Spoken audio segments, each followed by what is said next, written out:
নমস্কার বন্ধুরা, শম্পার পাঁচফোড়নের গল্প রান্নাঘরে আপনাদের স্বাগত জানাই। আশা করি সবাই ভালো আছেন ও সুস্থ আছেন। আজ ইলিশের একটি অন্যরকম রেসিপি আপনাদের সাথে আমি শেয়ার করব। আমি এখানে নিয়েছি 4 পিস ইলিশ মাছ, নিয়েছি 4টে কাঁচা লঙ্কা, 2 চামচ কালো সর্ষে, 3 চামচ নিয়েছি নারকেলের দুধ, আর নিয়েছি একটা ছোট বেগুন লম্বা করে পাতলা করে কাটা। প্রথমে আমি ইলিশ মাছগুলো একটা পাত্রের মধ্যে নিয়ে নিয়েছি।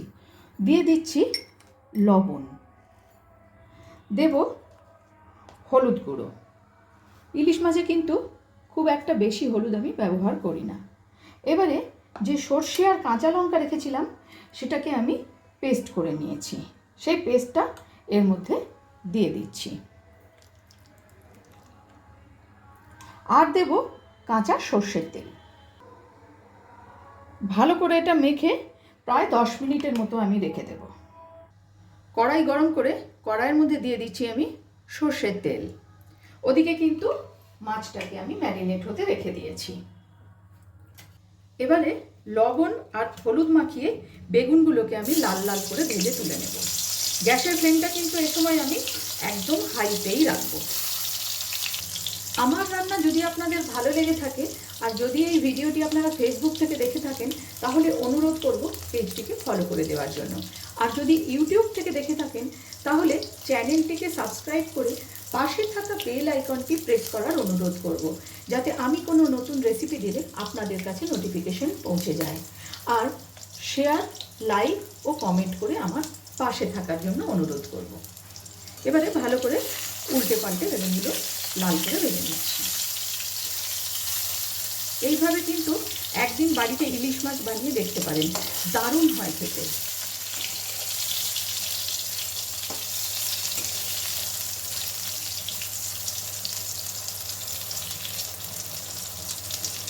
বেগুনগুলো লাল করে ভাজা হয়ে গেছে। এবার এগুলোকে আমি নামিয়ে সাইডে রেখে দিচ্ছি। দিয়ে দেব হাফ চামচ পরিমাণ কালো জিরে, আর দিলাম 2 চেরা কাঁচা লঙ্কা। ভালো করে ফোড়নটাকে একটু নেড়ে নেব। গ্যাসের ফ্লেমটা কিন্তু এ সময় একদম আমি লোতেই রেখেছি। 10 মিনিট ধরে ম্যারিনেট করে রাখা ইলিশ মাছগুলো এর মধ্যে আস্তে করে দিয়ে দেব। এই বাটি ধোয়া সামান্য একটু জলও কিন্তু আমি এর মধ্যে দিয়ে দেব।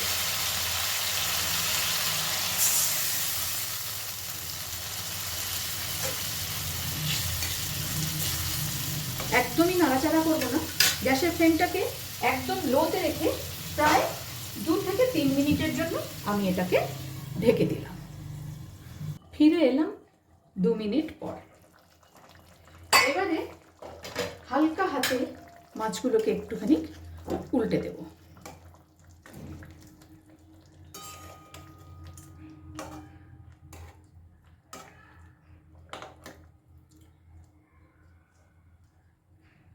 যে নারকেলের দুধটা আমি রেখেছিলাম সেই নারকেলের দুধটা এবারে এর মধ্যে দিয়ে দিচ্ছি।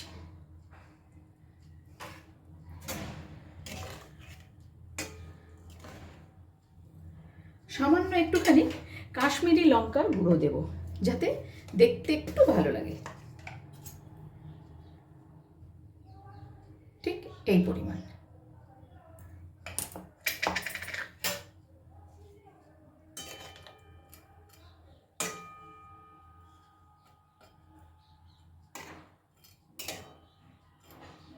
এবারে ওপর থেকে দিয়ে দেব ভেজে রাখা বেগুনগুলো।